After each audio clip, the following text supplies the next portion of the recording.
How to teach English. The first one, how to be a good teacher. So, what makes a good teacher? How should teachers talk to students? How should teachers give instructions? Who should talk in class? What are the best kinds of lessons? How important is it to follow a prearranged plan? What makes a good teacher? In an attempt to find out what we all think about teachers and teaching, I recently asked a variety of people the question, what makes a good teacher? I was especially interested to see what their instant response would be, things that might throw some light upon deeply held beliefs about this fundamental part of human experience.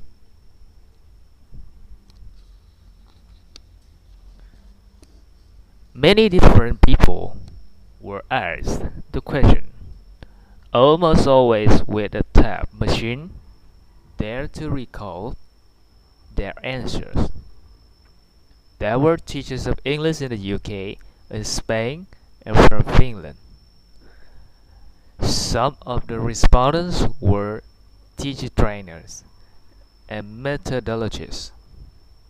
Last, but by no means least, I interviewed students of different nationalities studying at private language schools in Britain, and secondary school students studying at a Cambridge Comprehensive School.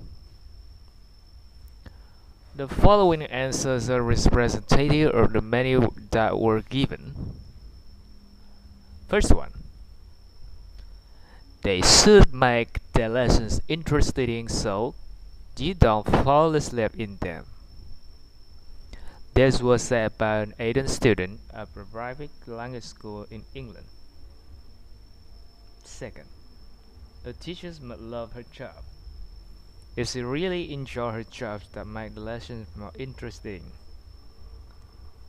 This was also said by an Asian student in England.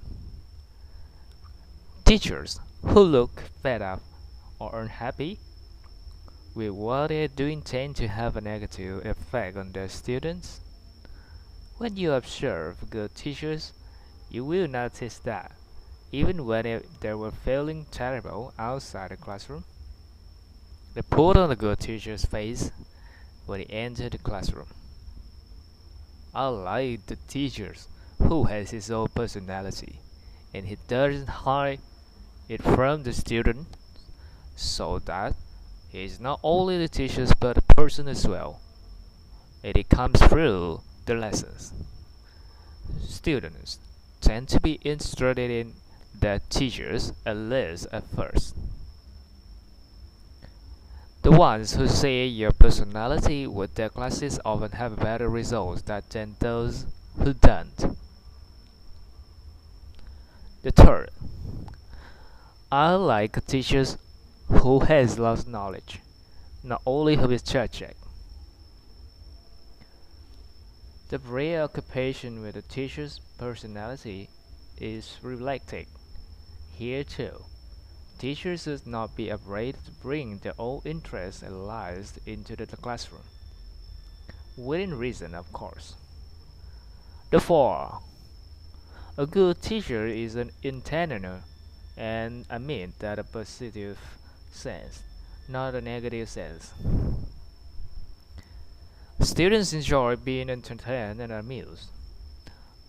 However, a balance has to be struck between entertainment, which often gives teachers enjoyable feedback, and teaching or learning. Sometimes the former can overwhelm the latter. Although, as we can see, the character and personality of the teacher is a crucial issue in the classroom. By far, the greatest number of responses to the question, What makes a good teacher was not so much about teachers themselves, but rather about a relationship between the teachers and the students. This is brought about in the following responses. First, it's important that you can talk to the teachers when you have problems and you don't get along with the subject. These are the words of an 18th student. Teachers must be approachable. Second, a good teacher is somebody who has an affinity with the students and their teaching. Successful teachers are those people who can identify with the hopes, aspirations, and difficulties of their students while they're teaching them. The third, a good teacher should try and draw out the quiet ones and control the more talkative ones. Experienced teachers can tell you a class which are dominated by bright, witty, loud, extrovert students. As the EFL teacher implies, it's easy to be captivated by such students. It takes more effort to ensure that the shyer students also get a chance. One of the secondary students a question says, a good teacher is someone who asks the people who don't always put their hands up. The 4. He should be able to correct people without offending them. Explaining to students that they have made a mistake is one of the most perilous encounters in the classroom. It has to be done with tact. The teachers has to measure what is appropriate for a particular student in a particular situation. The 5th, a good teacher is someone who helps rather than shouts. Said by a secondary school student, this was one of the many comments about discipline. The people who resent bad behavior most are not teachers, but other students who feel their time is being wasted. Learning how to manage students and how to control boisterous classes is one of the fundamental skills of teaching. 6th, a good teacher is someone who knows all names. Class management, the ability to control or inspire class, is one of the fundamental skills of teaching. Teachers find it much easier if the students believe that they are genuinely interested in them and available for them. In a book of research called Making Sense of Teaching, the authors Sally Brown and Donna McIntyre selected a group of good teachers chosen by their pupils. They wanted to find out how these good teachers did their job, so they asked them about their teaching. This is what they found out. The most obvious common features of the different teachers' accounts was that, in response to our questions about their teachings, they almost always talk about what their pupils were doing. A simple answer to the question, "What made a good teacher?" therefore, is that good teachers care more about their students' learning than they do about their own teaching.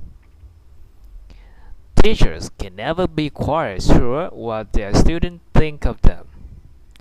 However, the least predictable thing can affect their pupil perception. One 30-year-old girl was adamant that the teacher needs to have rest since not always the same of boring suits and ties. How should teachers talk to students? The way that teachers talk to students, the manner in which they interact with them, is one of the crucial teacher skills, but it does not demand technical expertise. It does, however, require teachers to empathize with the people they're talking to. One group of people who seem to find it fairly natural to adapt their language to their audiences are parents when they talk to their young children.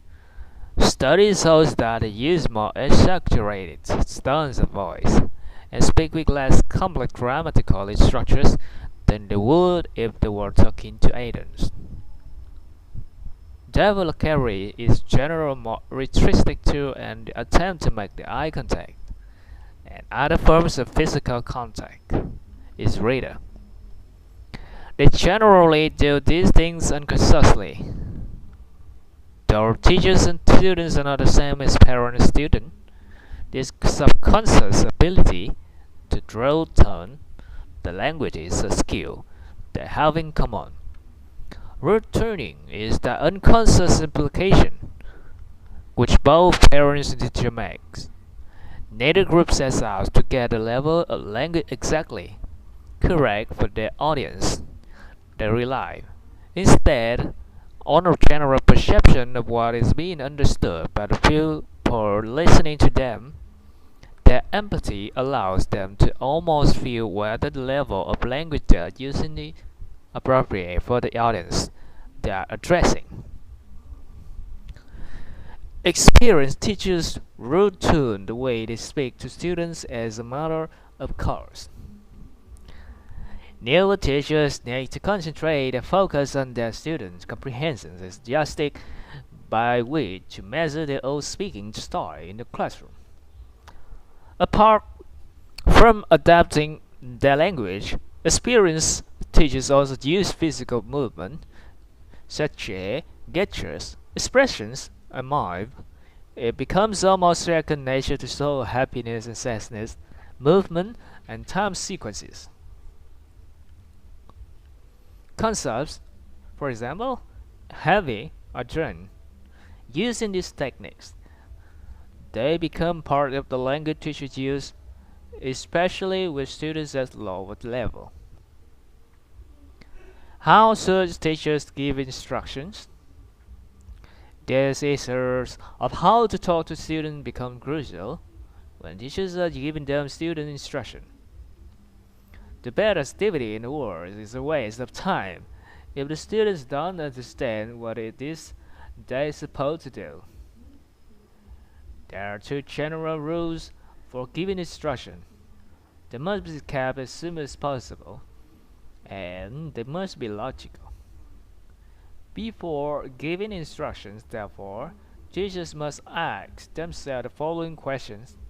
What is the important information I'm trying to convey?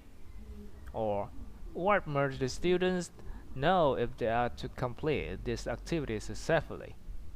Or which information do they need first? And which should come next? When the teachers give instruction, it is important for them to check that the students have understood what they're being asked to do. This can be achieved either by asking a student to explain the activities after the teacher has given instruction, or by getting someone to show the other people in the class how the exercise works, where students don't share the same mother tongue, which the teachers also understands. A member of the class can be asked to translate the instructions as to check that they have understood them.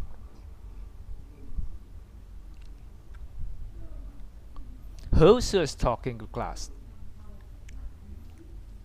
There is a continuing debate about the amount of time teachers should spend talking in class. Trainees class are sometimes criticized because there is too much TTT, teacher talking time, and not enough student talking out. Is we in chapter 4 getting students to speak, to use the language they are learning is a vital part of teachers' jobs. Students are the people who need to practice, in other words, not the teachers. In general terms, therefore, a good teacher maximizes intensity and minimizes TTT. Good TTT may have beneficial qualities, however, if teachers know how to talk to students, if they know how to tune the language to the student's level, as we have discussed about, then the students get a chance to hear language which is certainly above a relative level, but which can more and less understand. Such comprehensive serviceable import, a term coined by the American methodologist Stephen Carson, where students receive the routine input in a relaxed and untrained way is an important feature in language acquisition. GTT works. A classroom where the teacher's voice drowns on and all day after day, and where you hardly ever hear the teach students say anything is not one that most teachers and students would approve of. However, GTT can be terribly overused. And conversely, a class where the teacher seems reluctant to speak is not very attractive either. The best lessons are ones where STT is maximized, but where at appropriate movements during the lesson the teacher is not afraid to summarize what is happening, tell a story, enter into discussion, etc. Good teachers use their common sense and experience to get the balance right. What are the best kinds of lessons? One of the greatest enemies of successful teaching is student boredom. This is often caused by the deadening predictability of much classroom time. Students frequently know what is going to happen in class, and they know this because it will be the same as what happened in the last class. In the whole string of classes before that, something has to be done to break the change.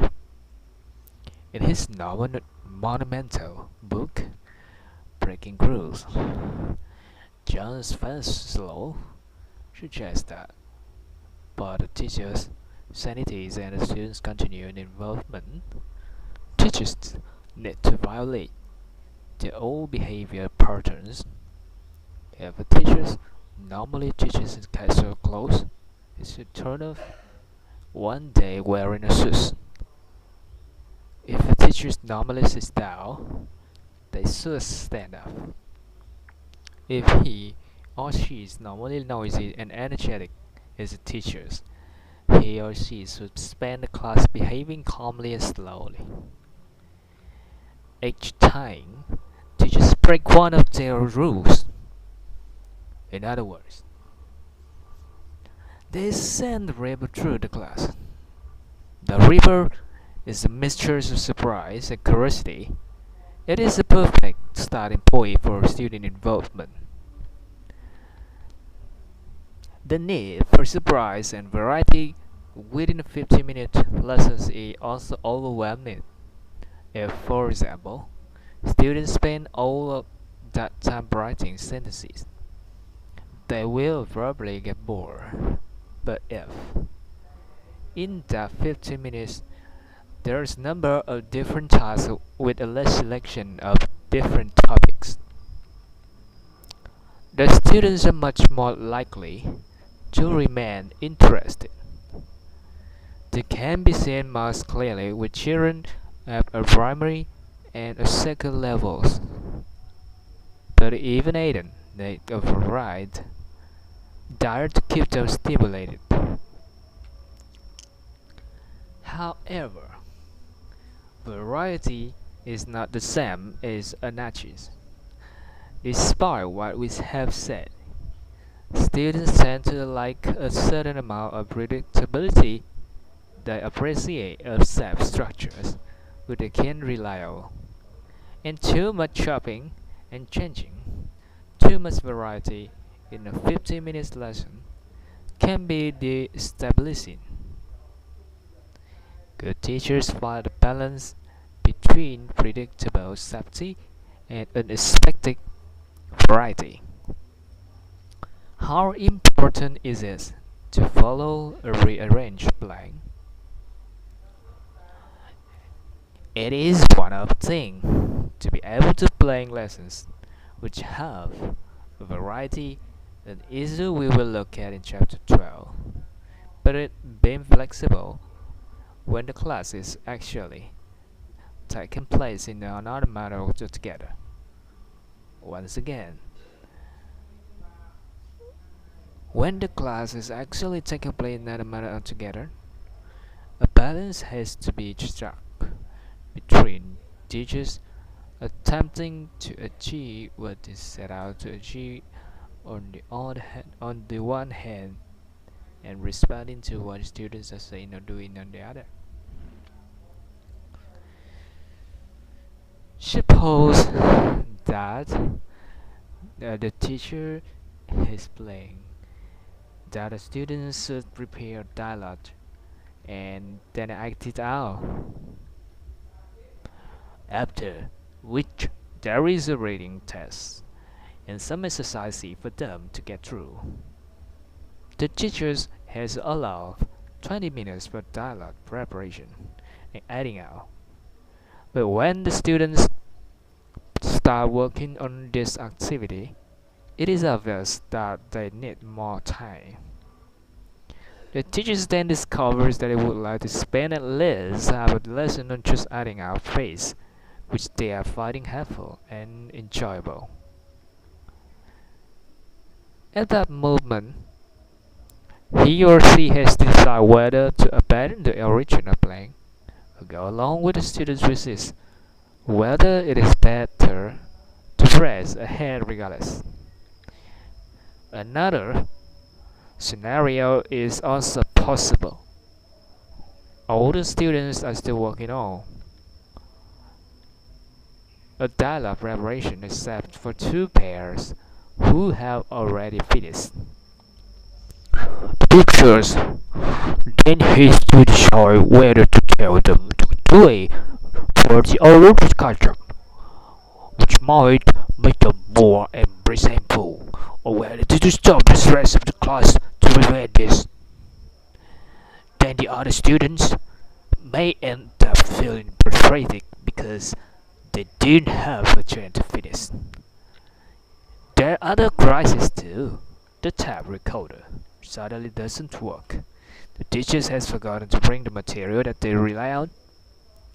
All the students look at the plain reading text and say, "We done that before." The teachers are flexible enough. What they need, they are able to react quickly to the unplanned event. Perhaps the case of the pairs who finish early. For example, they have a couple of sweet useful times up their sleeves, which they can ask the pairs to do while they're waiting. The teachers recognize that the plans are only prototypes and they may have to abandon some or all of them if things are good too fast or too slow. Good teachers are flexible. Conclusion. In this chapter, we have described some of the qualities which good teachers possess: an ability to give interesting classes using the full range of their personality, the desire to empathize with students, treating them equally, however tempting it is to do otherwise, and knowing all their names. Investigated the kind of language teachers use with students. It should at all times to be comprehensible, and especially when giving instructions, it should be clear and well staged. Because the relative merits of students' talking time and teachers' talking time, TTT can have uses, helping students to acquire language, but should not predominate at the expense of STT. Stress the need of variety within the secure setting. We have said that teachers need to walk a fine line between predictability and surprise, without launching into either monotony and anarchy. Concentrated on the teacher's ability to respond flexibly to what happens in class, even while attempting to follow a rearranged plan. Looking ahead, many of the issues about the teacher's rapport with students will come up in chapter 6 to 10 when we look at teaching techniques. Issues of variety and flexibility are absolutely crucial to the planning of lesson. You will find that the concepts resurface in chapter 12. Since we have spent this opening chapter discussing what makes a good teacher, the next chapter looks the other way and considers what makes a good learner. Are some people better at it than others, and why? So, that's the end of chapter 1. Chapter 2: How to be a good learner. Why is it difficult to describe a good learner? How important is the student's motivation? Who is responsible for learning? What characteristics do good classroom learners share? What's special about teaching aids? What are the different levels? How should we teach the different levels? First, why is it difficult to describe a good learner?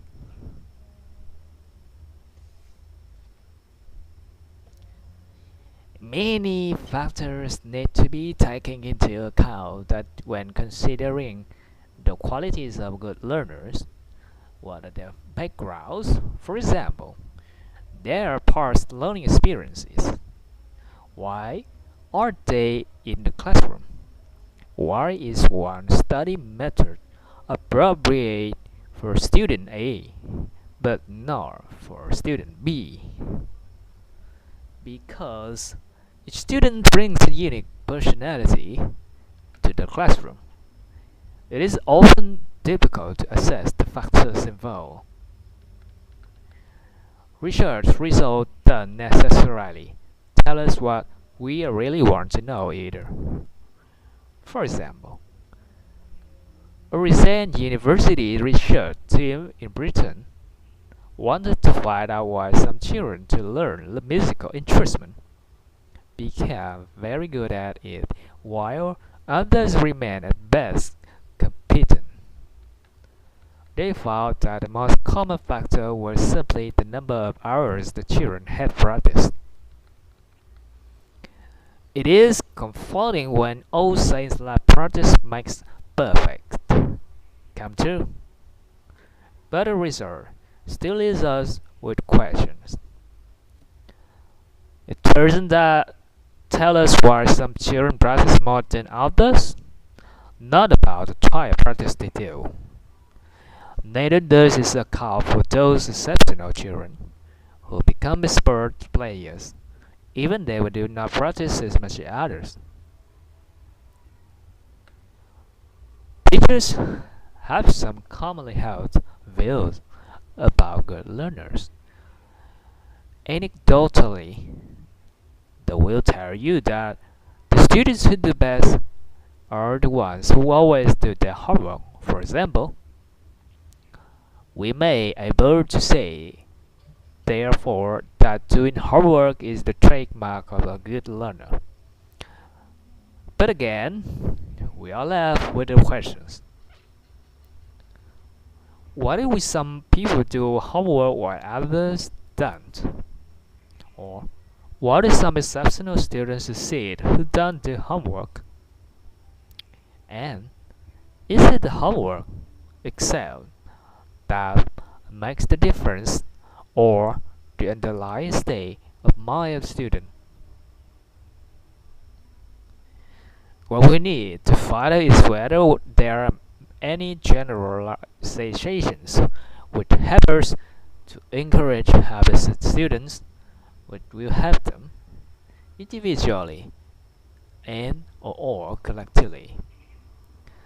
Then we can add them to the kind of research findings described here. How important is the student motivation? One of the most successful language learning experiences we know about took place towards the end of the Second World War, when the American military needed to train the personnel in the languages of the countries they would have to administer or deal with. In such intensive courses, the students learn fantastically fast. Likewise, in Britain, airport personnel were taken to Cambridge and taught lesson, for example, with enormous success.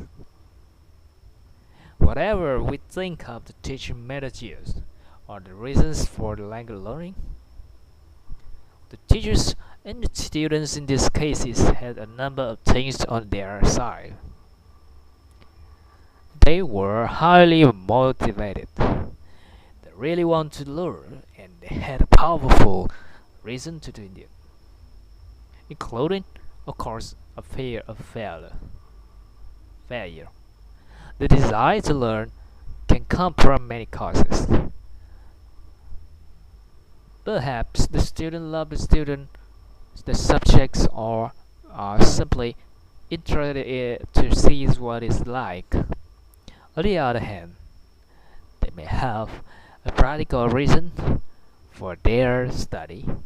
They want to learn an instrument so they can play in an orchestra, learn English so they can watch American TV or work with English people, study thesis so that they can become fitter and more relaxed, or go to cookery classes so they can prepare better meals.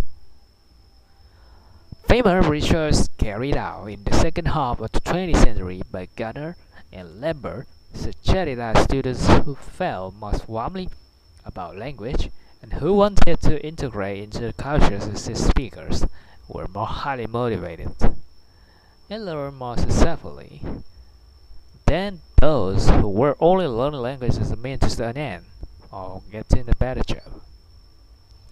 In other words, integrative motivation was more powerful than instrumental motivation.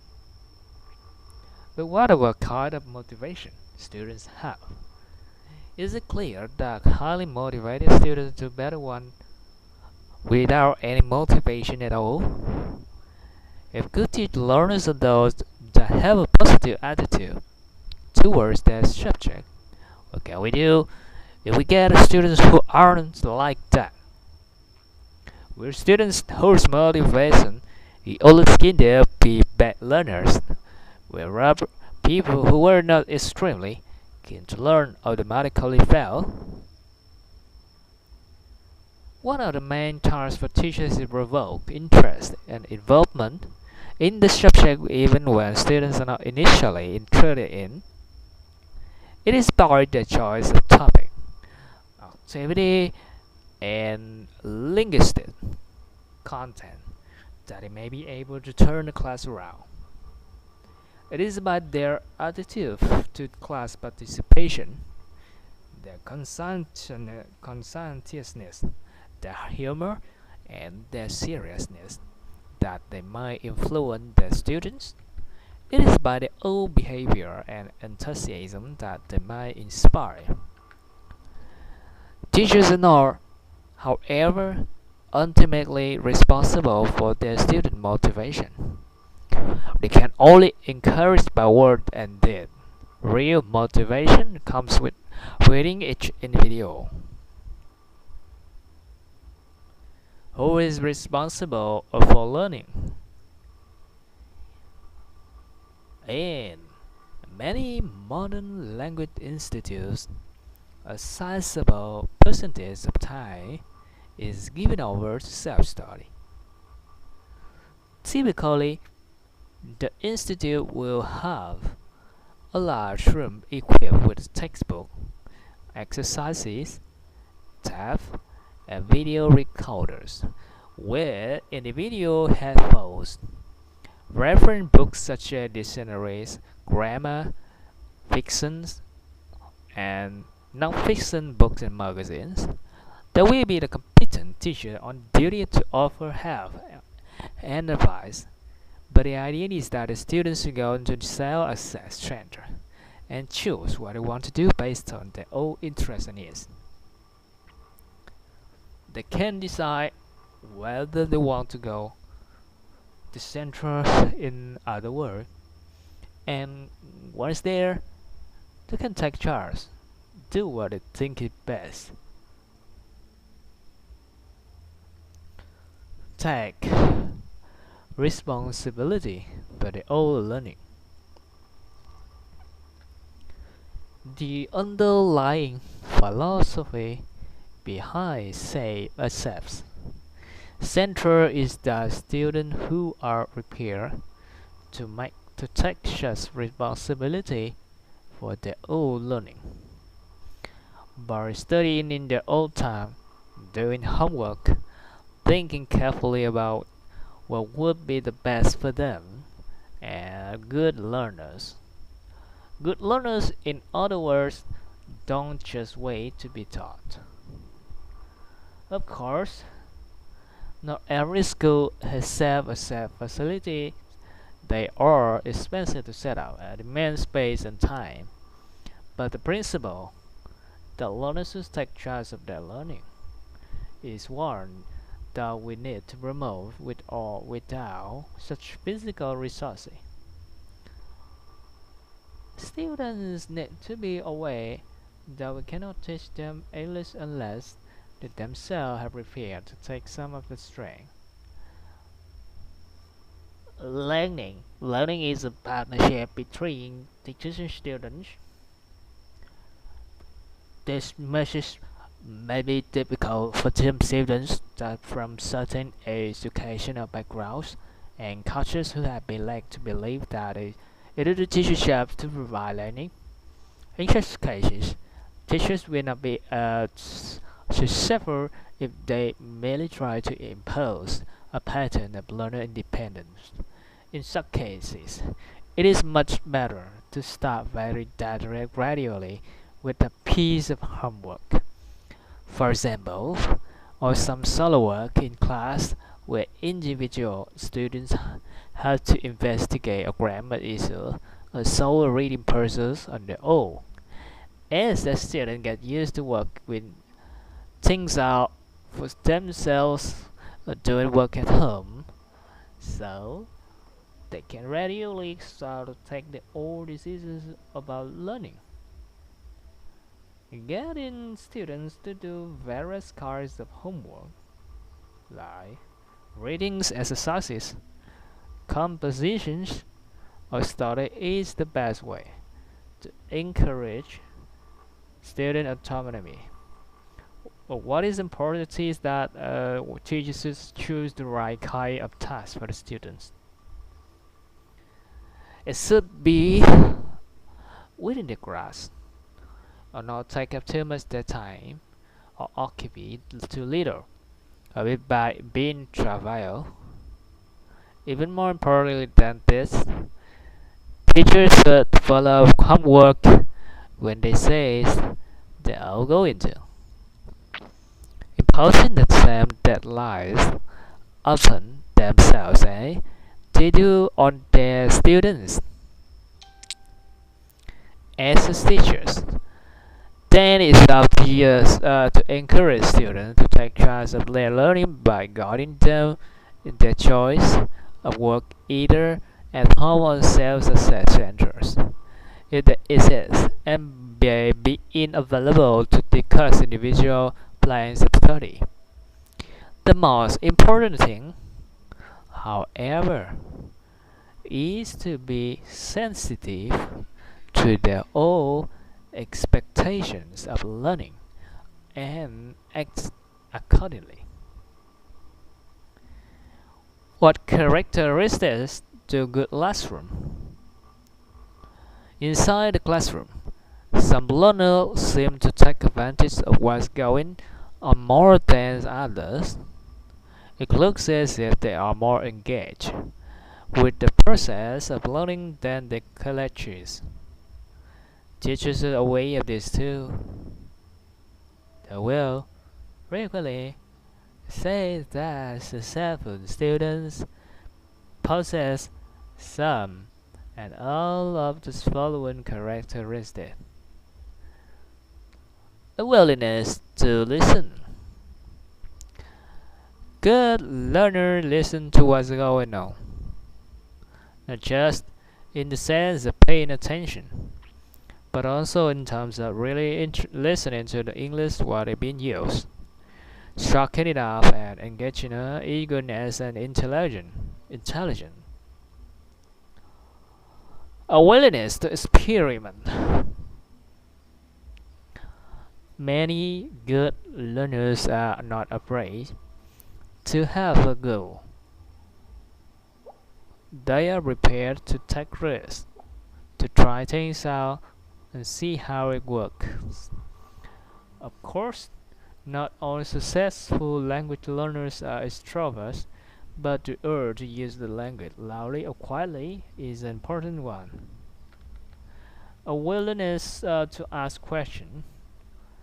Although some teachers can become irritated by students, the urge to find out what is a part of successful learners' equipment.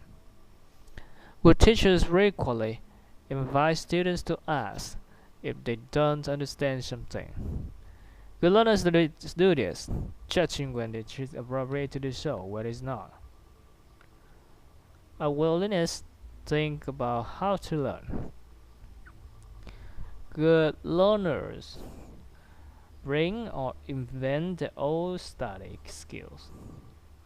When they come to a lesson, or and when they study on their own, they think about the best way to write vocabulary in their own workbooks. For example, the best way to read a text up slowly, translating every word, or quickly trying to get a general understanding.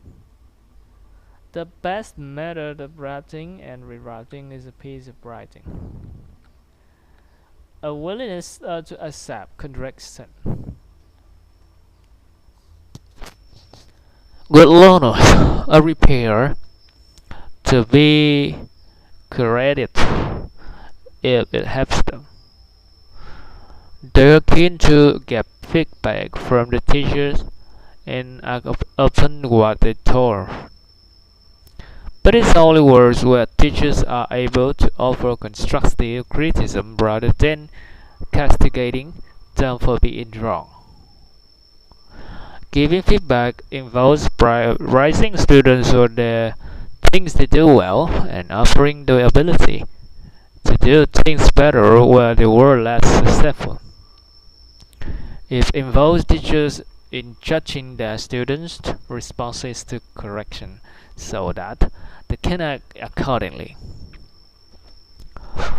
If these are good learners of quality, that is a part of teachers' job to encourage them by creating an atmosphere which shows students that their experimentation and questions are welcome, within reason. Teachers can spend some time discussing how to learn with them, guiding them towards their own best method of study. What's special about teaching Aidens? Perhaps the greatest difference between Aidens and young ages is that the former come to the lessons with a long history of learning experience. They will usually have gone through at least 10 years of schooling and may have gone on study at a higher level. Those learning experiences, both bad and good, will help them to form strong opinions about how teachings and learning should be carried out. They also come with their own record of success or failure. Those who underachieve at school may subconsciously assume that they are going to fail again. Those who were school successes may believe that learning English will be easy. And the lessons, and to the lesser extent, children have their own histories too. Each failure predisposes them to more failure. Each success rewards the hope of more success. But the younger the student, the less likely it is that these educational histories are fixed. Adults are frequently more nervous of learning than younger pupils are. The potential for losing pace becomes greater than the older you get. Adolescents dislike being made to look foolish in front of their classmates. Too, but probably are the things which make them vulnerable in this way rather than in ability to learn English. Other in students, on the other hand, who are coming back to the classroom after a long absence, may have a high degree of anxiety about the process of learning itself. One of the recurring nightmares for teachers of adolescents is losing control. The lesson thus slips away from them that they can't control because the students don't like the subject or each other, the teachers or the school, or sometimes just because they feel like it. Aiden can be disruptive and exhausting too. They may not do it in the same way as younger learners. The teachers of this age group will have experiences of students who spend lessons talking to their neighborhoods when the teachers is trying to focus their attention or who disagree vocally with much of what the teacher is saying. They arrive in class late and fail to do any homework. And whatever the causes of this behavior, a problem is created. Nevertheless, Aiden's is a group of have much children recommend them. They necessarily have, they may have a view of the importance of learning which makes them stick to a course of student in a specifically Aiden way. The attention span that cooperative Aidens can offer is almost certainly greater than of children and adolescents. Lastly, teachers of Aidens are much less likely to have to deal with ongoing daily discipline problems that the secondary school teachers are. They can expect more immediate cooperation from the majority of their students. Whereas in primary school, much learning takes place through play and knowledge gathering is done through games, songs, or puzzles. Items, on the other hand, who do not necessarily need the learning to be a camouflage, dressed up, will quite the same way if they can see the point of learning and it were able to explain the reason why we're asking them to do things that satisfaction. We do not have to play game or sing song to get their cooperation. It is of course possible for Aidens to suffer from boredom in the class It is of course possible to suffer from the class, especially when they are studying a full-time course and or have studied in the same kinds of class for a long time. Such people may respond well to the lessons that are entertaining and which use about enjoyable activities to facilitate language learning. We don't want to treat them like children, but some of them might nevertheless respond well to a lighter style of learning with theirs. Indeed, involve quizzes, puzzles, and the study contemporary songs.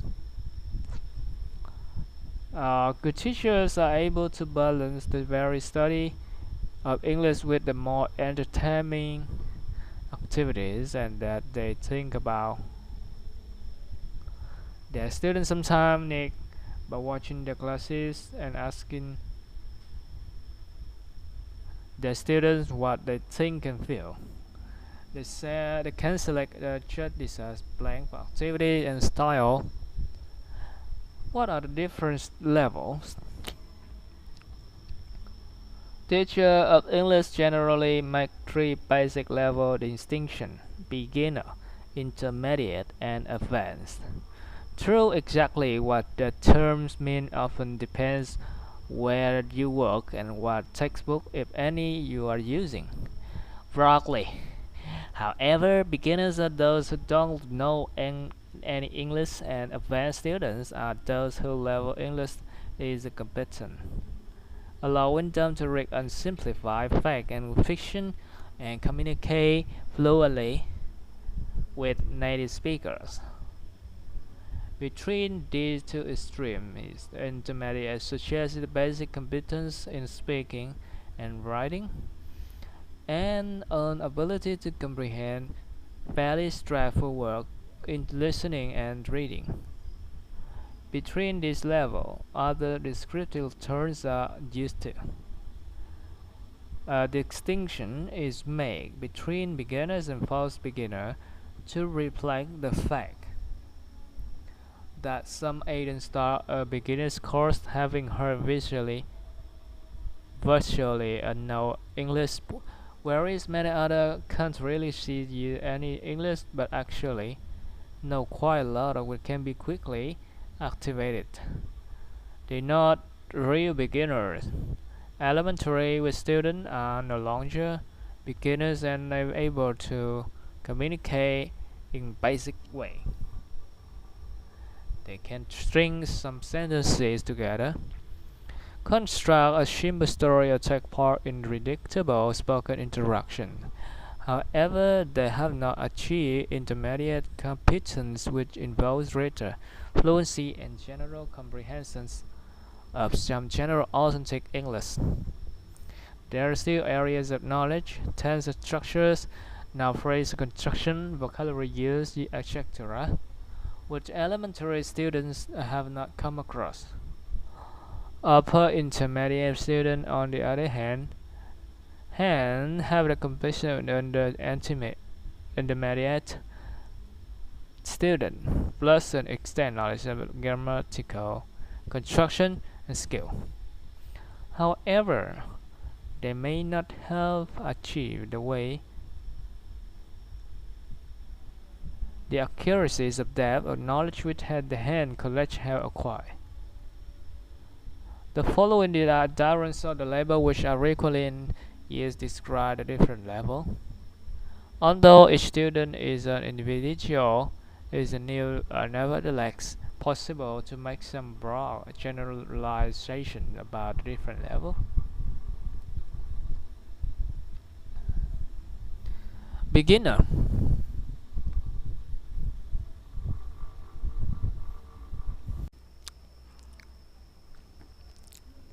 Beginner success is easy to see at this level and easy for the teacher to arrange. But then so is failure.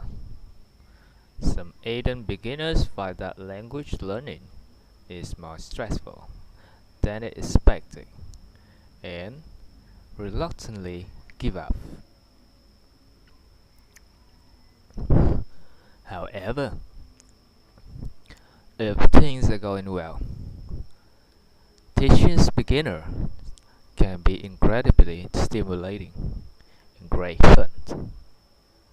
It may be restricting for the teachers, but the pleasure of being able to see your part in your students' success is invigorating. Intermediate student success is not so easy to perceive here. Intermediate students have already achieved a lot. Gone are the days when they could observe their progress almost daily. Sometimes it may seem to them they don't approve that much of that fast anymore. We often call this plateau effect, and the teachers has to make strenuous attempts to show students what they still need to learn without being discouraging. One of the ways of doing this is to make the task we give them more challenging and to get them to analyze language more thoroughly. We need to help them to set clear goals for themselves so that they have something to measure their achievement by.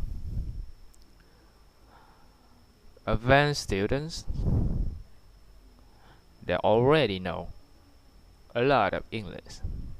There is still the danger of plateau effect, even if the plateau says a high drop.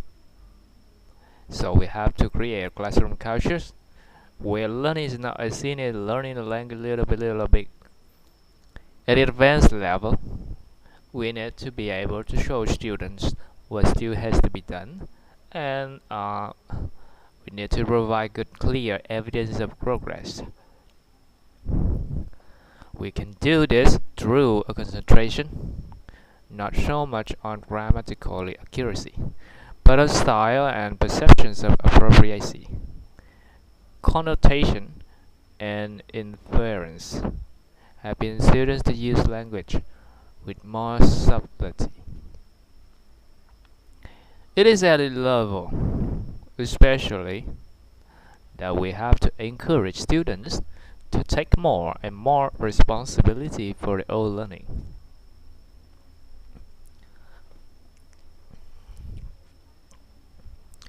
How should we teach the different levels? On-demand activities can clearly be used at more than one level. Designing newspaper front pages, writing radio commercials. There are some which are obviously more appropriate for beginners.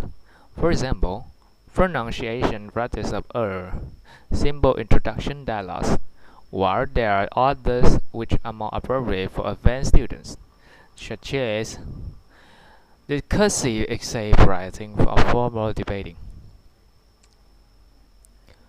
One obvious difference in the way we teach different levels is language. Beginners need to be exposed to fairly simple language which they can understand. In their language work, they may get pleasure and good learning from concentrating on straightforward questions like what's your name, what's your telephone number, hello, goodbye, etc. Intermediate students know all his language already, and so we will not ask them to concentrate on it. The level of language also affects the teacher's behavior. At the beginner levels, the need for us to retune our speech is very great. We can exaggerate our voice, tone, and gesture to help us to get more our meaning across. But at higher levels, such extreme behavior is not so important. Indeed, it will probably come across to the students as a patronizing. The activities we offer students often depend on the language level too. For beginners, we will not suggest abstract recursions. For advanced students, a drill with repetition in chorus focusing on simple past tense questions will almost certainly be inappropriate. Where simple role play with ordinary information questions what time does the next train will Lotto leave and what's the platform with the London train, etc. Maybe a good start touches for the beginners to Ahmed. The focus for advanced students will have to be richer and more subtle. For example, what's the best way to persuade someone of opinion in argument? How can we structure writing to hold readers' attention? Or what different devices do English speakers use to give emphasis to the bits of information they want you notice? Teachers react both overtly and subconsciously to different levels. The material they use, the activities they get students to engage in, reflect the unique needs of those students at the level they have reached. Conclusions.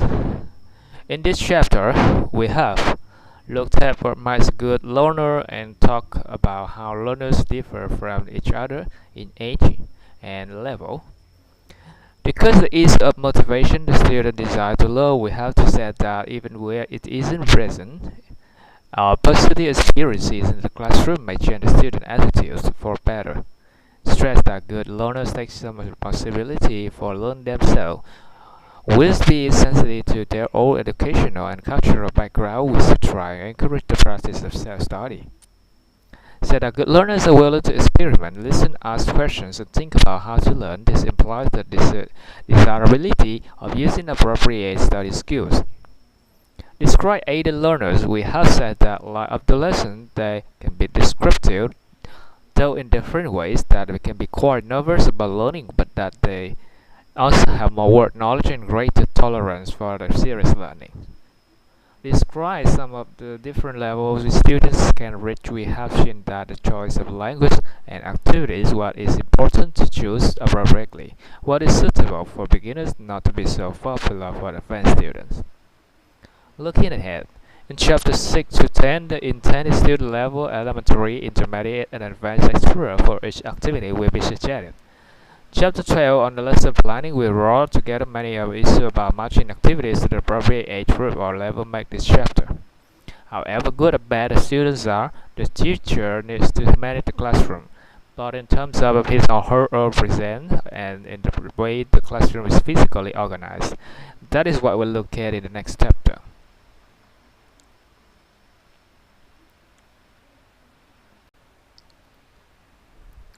Chapter 3. How to manage teaching and learning. How should teachers use their physical presence in class? How should teachers use their voices in class? How would teachers mark the stage of the lesson? What is the best seating arrangement for the class? And what different student groupings can teachers use? And how can teachers evaluate the success or failure of their lesson? How should teachers use the physical presence in class? And we saw from the comment about the teacher close at page 3. The teacher's physical presence plays a large part in his or her management of the classroom environment and is not just appearance either. The way the teacher moves, how she or stands, or how physical demonstrating he or she or plays their part in the effective management of a class. All teachers, like all people, have their own physical characteristics and habits, and they will have to take this into the classroom with them. But there are a number of issues to consider, which are not just idiosyncratic and which have direct bearing on the student's perception about proximity. Teachers should consider how close they want to be the student they are working with. Some students resent it if the distance between them and the teacher is too small. For others, on the other hand, distance is a sign of coldness. Teachers should be conscious of the proximity and in assessing the student's reaction to what is happening in the classroom, they should take this into account.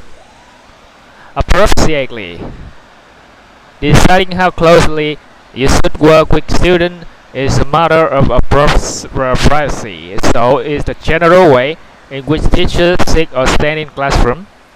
Many teachers create an extremely friendly atmosphere by crouching down when they work with students in pairs. In this way, They are the same level as their seated student.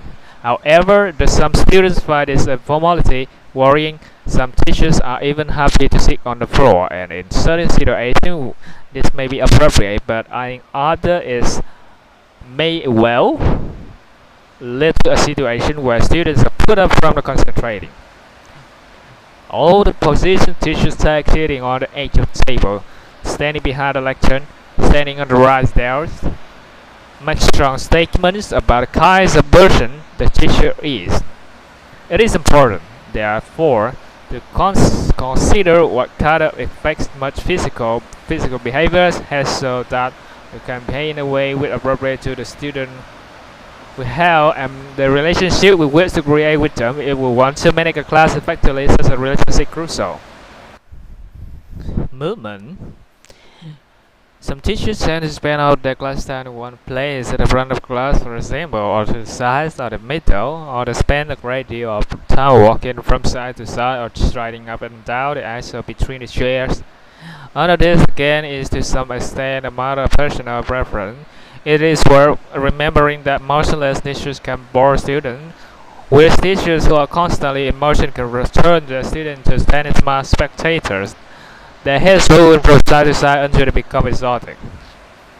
Master 7 teachers move around the classroom to some extent. That way they can retain their student interest in the leading an activity or work more closely with small groups where they go to have a peer or group, and how much the teacher move around the classroom, then they will depend on his or her personal style, whether he or she feel more comfortable at the management of the class, how she feels it is to manage the classroom respectively, and whether or not he or she wants to work with smaller groups. Contact. Much of what we have said is about easier contact. How can teacher make contact with students, and how close should that contact be? In order to manage the class successfully, the teacher has to be aware of what students are doing and, where possible, how they are feeling. It means watching and listening just as carefully as teaching. It means being able to move around the class, getting the level of proximity right. It means making eye contact with students, provided that is not culturally inappropriate, listening to what they have said and responding appropriately. It is almost impossible to have students to learn the language in the classroom setting without making contact with them. The exact nature of the contact will vary from teacher to teacher and from class to class. The teacher's physical approach and personality in the class is one aspect of class management to consider. Another is one of the teacher's shape tones the voice. How should teachers use their voice in class? Perhaps the teacher's most important instrument in the voice, how we speak and what our voice sound like, have a crucial impact on classes. When considering the use of the voice in the management of teaching, there are three easier to think about. Audibility. Clearly, teachers need to be audible. They must be sure that the students at the back of the class can hear them just as well as those at the front. But audibility cannot be developed from voice of quality. A rasping sound is always unpleasant. Teachers do not have to shout to be audible. In fact, in most classrooms, there is a danger of teacher's voice being too loud. The teacher tries to get a balance between audibility and volunteers' right. Variety. It is important for teachers to vary the quality of their voices and the volume they speak at depending on the type of lesson and the type of activities. So the kind of voice you use to give instruction or introduce a new activities will be different from the voice which is more appropriate for conversation or informal exchange of views information. In one particular situation, teachers often use very loud voices, and that is when they want students to be quiet and stop doing something. See the next section. But it's worth pointing that speaking quietly is often just effective way of getting the student attention. When they realize that you're talking, they will want to stop and listen in case you are saying something important or interesting. However, for teachers almost never raise the voice, a question or sound interjection may have extremely dramatic effect, and this can sometimes be beneficial. Conservation. Just like opera singers, teachers have to take great care of their voices. It is important they break correctly from the diaphragm so that they don't strain the larynx. It is important that they vary the voice throughout the day, avoiding sounding wherever possible so that they can conserve their vocal energy. So conserving the voice is one thing teacher we want to take into account when planning a day's week work. How should teachers mark the stage of the lesson? If we say in chapter 1, the teacher needs to provide variety, then clearly he or she will have to include different stages in his or her lesson. And when he or she arrives in the classroom, the teacher needs to start the lesson off. Where possible, inappropriate, he or she needs to tell the student what to do on different kinds of lesson. They should discuss with them what they're hoping to achieve. This will not do always explain exactly what they are going to do. However, since they sometimes want to maintain an element as surprise, but even in such case, a clear start of the lesson is necessary. Just a play often start with the rise of curtain or visit to the doctor start when we see ICU. Now then, what seems to be a problem? Or can I help you? When an activity we finish our more one is about to start, it has the teachers make clear through the way they have behaved and the things they say. We have students if they are made clearly aware of the end of something or at the beginning of what coming next. Frequently, teachers need to refocus the student's attention or point in some new direction. In order for the chances of direction to be effective, the teacher first needs to get the teacher's attention. It can sometimes be difficult, especially when teachers try to draw speaking activities to a conclusion or when students are working in groups. Some teachers clap their hands to get student attention. Some speak loudly, saying "Look like thank you." Now can I get attention, please? Okay, thanks. Let's all pace the trunk, shall we? Another method is used for teachers to raise his or her hand. When in videos, students see this, they raise their hand briefly in reply to indicate that they are going to be quiet and quiet of the next stage. Finally, when activities or lesson has finished, it helps the teachers be able to provide some kind of closure, a summary of what happened, or perhaps a prediction of what will take place in the next lesson. Sometimes teachers find themselves in the middle of something when the bell goes, but it's unfortunate because they leave unfinished business behind and sense of incompleteness. It is much better to route the lesson up successfully. What's the best seating arrangement of class? In many classrooms around the world, students sit in orderly now, rows. Sometimes the chairs have little wooden pallets on one of the arms and surface around. Sometimes the students will have desks in front of them. It is not unknown to find a chair bolted the floor. At the front of such classrooms, frequently on a raised platform so that all the students can see them. Stand the teachers. In contrast, there are other institutions where the confined students sit in a large circle around the walls of the classroom. You may see small groups that walk in the different parts of the room. Sometimes they arrange the households up around the teacher. Sometimes it's not immediately obviously who teacher is.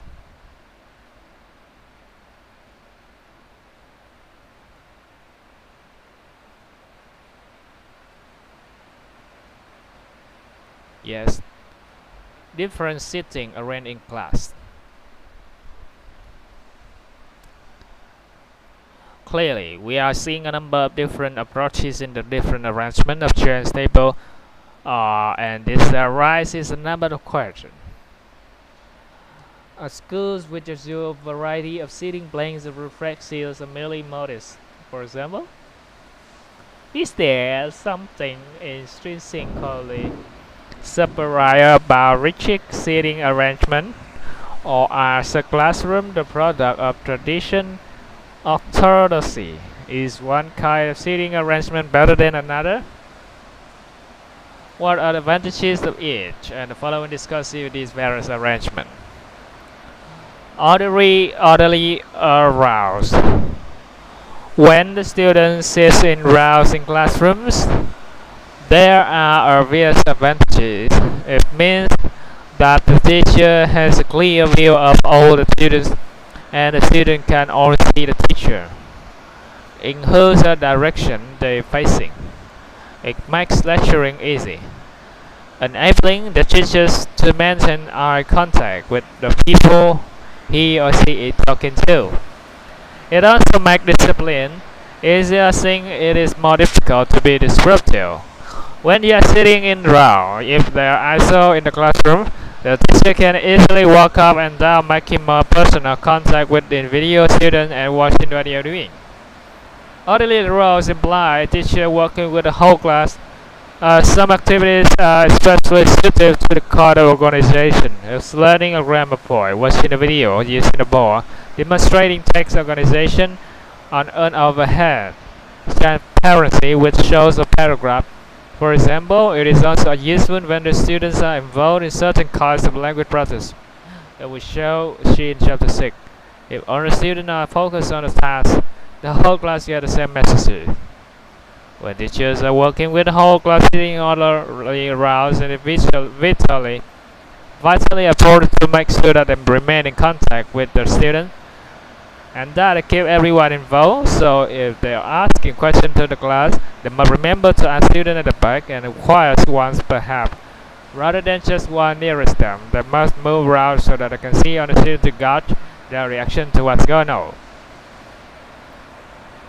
One trick that many teachers use is to keep their students guessing, especially when teachers need to ask individual students questions. It is important that they should not do in order, student after student, line by line. That way the procedure becomes very tedious and the students know where they're going to be asked and when this has happened and that they are not going to be asked again. It is much better to ask students from all parts of the room in apparently random order. It keeps everyone on their toes. In many classrooms of the world, teachers are faced with classes of anywhere between 40 and 200 students at a time. In such circumstances, orderly routes may well the best or only solution. Circles and horses. In a small classes, many teachers and students refer to circles as horses.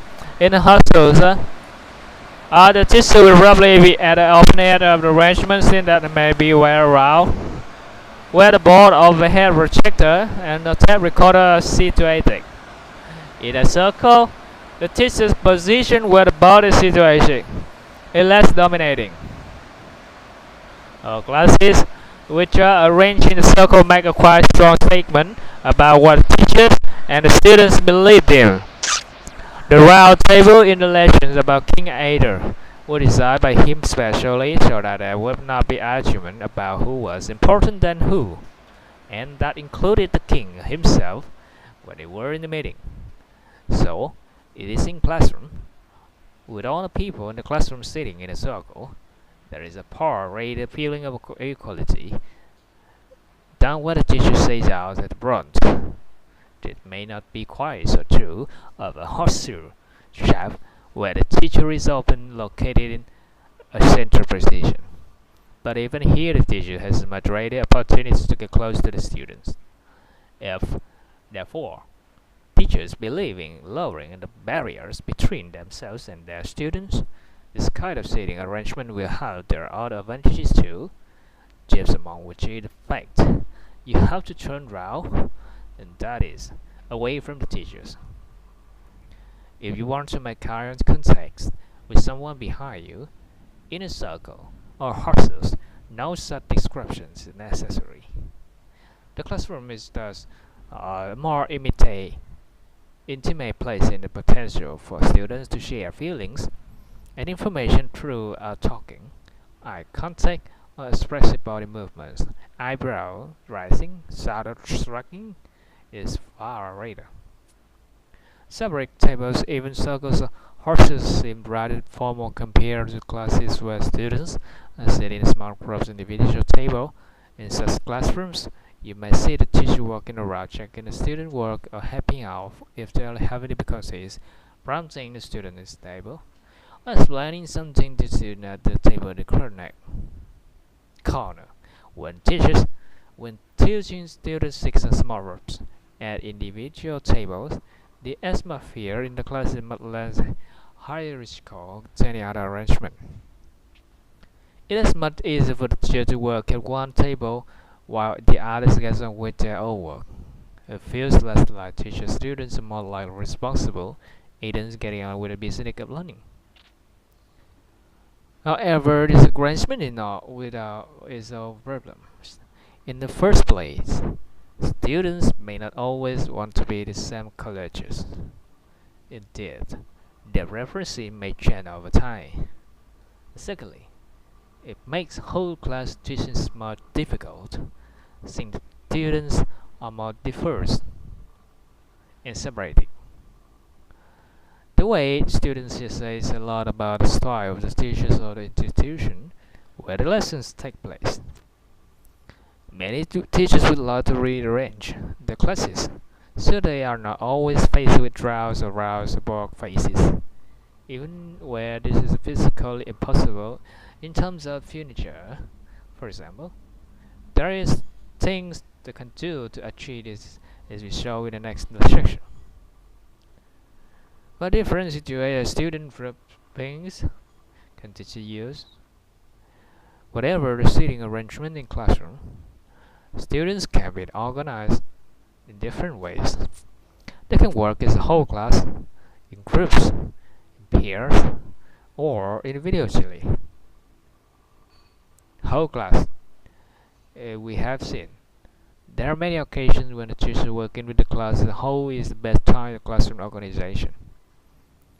However, this does not always mean the class sitting in the orderly rows. Whatever the seating arrangement, the teacher can have the students focus on him or her and the task in hand. Group work or pair work. These have become increasingly popular in language teaching since they are seen to have many advantages.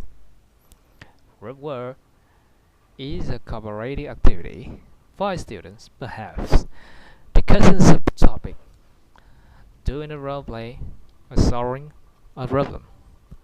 In groups, students tend to participate more equally, and they are also more able to experiment and use the language than they are in whole class arrangement. Pair work has many of the same advantages. It is mathematically attractive if nothing else. The moment students get into pairs and start working on a problem or talking about something, many more of them will be doing the activity than if the teacher working with the whole class where only one student talks at a time. Both pair work and group work give students chances for greater independence because they're working together without the teacher controlling every move. They take some of their own learning decisions. They decide what language to use to complete a certain task, and they can work without the presence of the whole class listening to what they are doing. Decisions are cooperative right at. Responsibilities up there. The other great effect of group work and pair work, but especially rule is what I give the teacher opportunity to work with the individual students. While group A or C are doing on a task, the teacher can spend some time with group B who needs special attention. Neither group work nor pair work are without with their problems. With separate table sitting, students may not like the people they are group or pair with. In any one group or pair, where student may dominate while the others stay silent. In difficult classes, group work may encourage students to be more descriptive than they would be in the whole class setting. And especially in a class where students share the same first language, they might revert to their first language rather than English, when the teacher is not working with them. Apart from group work or pair work, the other alternative to whole class teaching is solo work. Solo work, this can have many advantages. It allows students to work at their own speed, allows their thinking time, allows them in short to be individual. It often provides a welcome relief from the group-centered natures of language teaching. For the time that solo work takes place, students can relax their public faces and go back to considering their own individual needs and progress. How much teachers use group work or periods or solo work depends to the large extent on teacher style and student preferences. Do the students actually enjoy pair work? What do they get out of it? Do the advantages of group work or cooperation, involvement, autonomy outweigh the advantages of whole class grouping, clarity, dramatic potential, teacher control? Do the students work consistently during solo work section? The teachers who are able to use different classes groupings for different activities. While they do this, they will monitor which is more successful and for what, so that they can work with shifts to be more effective. How can teachers evaluate the success or failure of their lesson? All teachers, whether at the start of their career or after some years of teaching, need to be able to try out new activities and techniques. It is important to be open to try new ideas to take them into the classroom. But such experimentation will be a little using less. We can then evaluate the activities. Were they successful? Did the students enjoy them? Did they learn anything from them? Or how could the activities be changed to make them more effective next time? One way of getting feedback is to ask students simple questions to say, did you like exercise? Did you find it useful? And see what they say.